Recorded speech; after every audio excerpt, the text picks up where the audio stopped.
आज बात करते हैं भारत की आज़ादी की उस 90 साल लंबी कहानी की। पर रुकिए, ये सिर्फ तारीखों और घटनाओं की लिस्ट नहीं है। नहीं, ये कहानी है कि एक राष्ट्र, एक देश आखिर बनता कैसे है। कभी सोचा है एक देश बनता कैसे है? क्या बस नक्शे पर कुछ लकीरें खींच देने से बन जाता है, या फिर एक झंडा बना लेने से? सवाल गहरा है ना? नहीं, बिल्कुल नहीं। एक राष्ट्र का जन्म कागज पर नहीं होता, वो तो संघर्ष की आग में गढ़ा जाता है। ये एक ऐसी कहानी है जो विद्रोह, सुधार और अनगिनत बलिदानों से लिखी गई है। तो चलिए देखते हैं कि ये कहानी शुरू कहाँ से हुई। तो कहानी की शुरुआत होती है 19वीं सदी के बीच में, एक ऐसे साल से जिसने हिंदुस्तान की तकदीर का रुख हमेशा हमेशा के लिए बदल कर रख दिया। 1857 का साल सच में एक पहेली जैसा था। सोचकर देखिए, एक तरफ तो मेरठ से बगावत की आग भड़क रही थी और दूसरी तरफ बॉम्बे, कलकत्ता और मद्रास में यूनिवर्सिटीज की नींव रखी जा रही थी। मतलब कितनी अजीब बात है। जिस साल आज़ादी की पहली बड़ी लड़ाई लड़ी गई, ठीक उसी साल वो इंस्टीट्यूशन बन रहे थे जहां से भारत के भविष्य के लीडर्स निकलने वाले थे। इस विद्रोह का असर बहुत तेज और बहुत बड़ा हुआ। इसने सिर्फ बगावत को ही नहीं कुचला, नहीं, इसने तो भारत पर हुकूमत करने का पूरा ढांचा ही बदल डाला। और ये बदलाव आया महारानी विक्टोरिया की 1858 की घोषणा के साथ। अब देखिए, ये सिर्फ एक कागज का टुकड़ा नहीं था। ये असल में ईस्ट इंडिया कंपनी के राज का अंत था और एक नए, सीधे ब्रिटिश साम्राज्य के युग की शुरुआत। लेकिन ये जो एक सोच थी कि ब्रिटिश राज में सब बराबर हैं, इस भ्रम को टूटने में ज्यादा वक्त नहीं लगा। 1883 में एक घटना हुई, इल्बर्ट बिल विवाद। ये एक बहुत बड़ा टर्निंग पॉइंट था। बिल बहुत सीधा सा था कि भारतीय जज अब यूरोपियन लोगों के केस भी सुन सकते हैं, बस इतनी सी बात। पर इसका इतना जबरदस्त विरोध हुआ कि सरकार को पीछे हटना पड़ा। बस इसी एक घटना ने पढ़े लिखे भारतीयों की आंखें खोल दी। इल्बर्ट बिल विवाद ने एक बात तो एकदम साफ कर दी थी कि अगर अपनी बात मनवानी है तो अलग अलग आवाजों से काम नहीं चलने वाला। एक साथ एक मंच पर आना होगा। एक संगठित आवाज की जरूरत थी। और वही मंच बना 1885 में। बॉम्बे में स्थापना हुई भारतीय राष्ट्रीय कांग्रेस की। हाँ, ये सच है कि शुरुआत में इसका मकसद सिर्फ याचिकाओं और सुधारों के जरिए अपनी बात रखना था, लेकिन इसने एक बहुत बड़ा काम किया। इसने पहली बार पूरे देश के राष्ट्रवादियों को एक छत के नीचे लाकर खड़ा कर दिया। पर जैसे ही भारतीय एक होने लगे ना, अंग्रेजों ने अपना सबसे पुराना, सबसे कारगर हथियार निकाला, डिवाइड एंड रूल, यानी बांटो और राज करो। और ये एक ऐसी चाल थी जो आने वाले कई दशकों तक हिंदुस्तान की कहानी लिखने वाली थी। और ये रणनीति कैसे काम कर रही थी, वो यहां एकदम साफ दिखता है। आप बस टाइमलाइन देखिए। 1905 बंगाल को धर्म के नाम पर बांट दिया। ठीक एक साल बाद 1906 मुस्लिम लीग बन गई। फिर 1907 में कांग्रेस खुद नरम दल और गरम दल में टूट गई। और 1909 में मॉर्ले मिंटो सुधारों ने तो मुसलमानों के लिए अलग चुनावी सिस्टम लाकर इस बंटवारे पर कानूनी ठप्पा ही लगा दिया। मतलब एक के बाद एक हर कदम सिर्फ दरार को और चौड़ा करने के लिए था।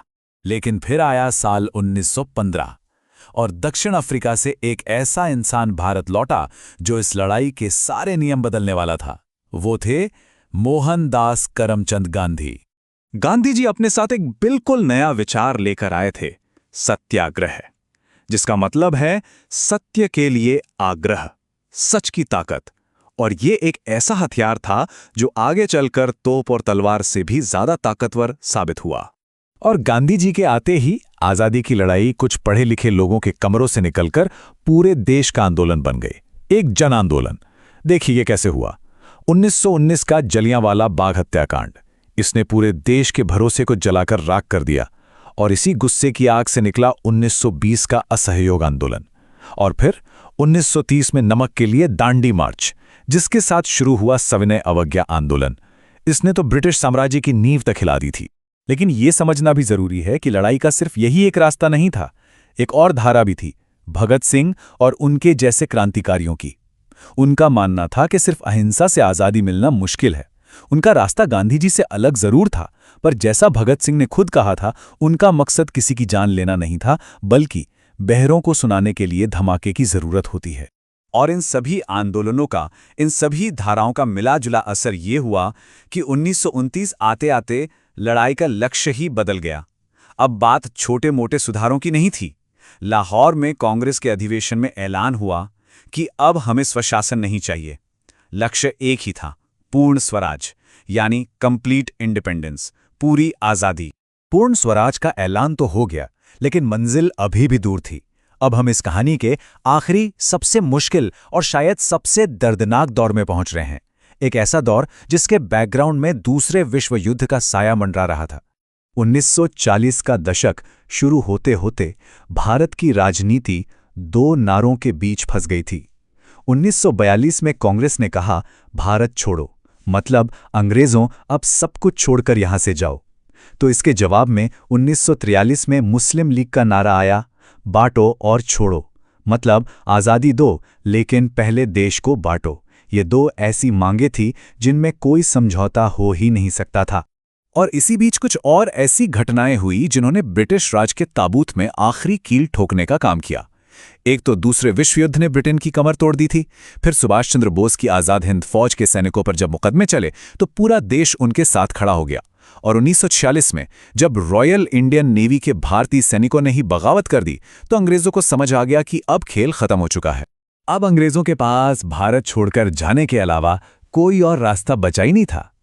3 जून 1947 माउंटबेटन प्लान सामने आया, जिसे सबने मान लिया और फैसला हो गया, भारत आज़ाद होगा, लेकिन एक बहुत बड़ी कीमत पर, देश का बंटवारा। 15 अगस्त की सुबह आज़ादी का सूरज तो लाई, लेकिन साथ में लाई एक जख्मी ज़मीन और करोड़ों लोगों के भविष्य को बनाने की एक बहुत भारी जिम्मेदारी। एक नए देश की, एक नए गणराज्य की कहानी अब शुरू होने वाली थी। और ये सफ़र बिल्कुल आसान नहीं था। 15 अगस्त 1947 को हमें आज़ादी मिली, पर कुछ ही महीने बाद 30 जनवरी 1948 को गांधी जी की हत्या ने पूरे देश को हिला कर रख दिया। लेकिन इसके बावजूद देश को बनाने का काम रुका नहीं। 26 नवंबर 1949 को हमारा संविधान तैयार हुआ और फिर 26 जनवरी 1950 को भारत एक संप्रभु गणराज्य बना। तो इस तरह 1857 से शुरू हुआ वो लंबा, मुश्किल, करीब 90 साल का संघर्ष, जिसमें लाखों करोड़ों लोगों ने हिस्सा लिया, अनगिनत बलिदान दिए, वो आखिरकार अपनी मंजिल तक पहुंचा। लेकिन जाते जाते एक सवाल छोड़कर जा रहा हूं जिस पर सोचना बहुत जरूरी है। जब 1929 में ही पूर्ण स्वराज का लक्ष्य तय हो गया था, तो फिर आज़ादी मिलने में 18 साल और क्यों लगे? क्या वजह थी? दूसरा विश्व युद्ध, मुस्लिम लीग की मांगे या कुछ और? इस पर सोचिएगा जरूर।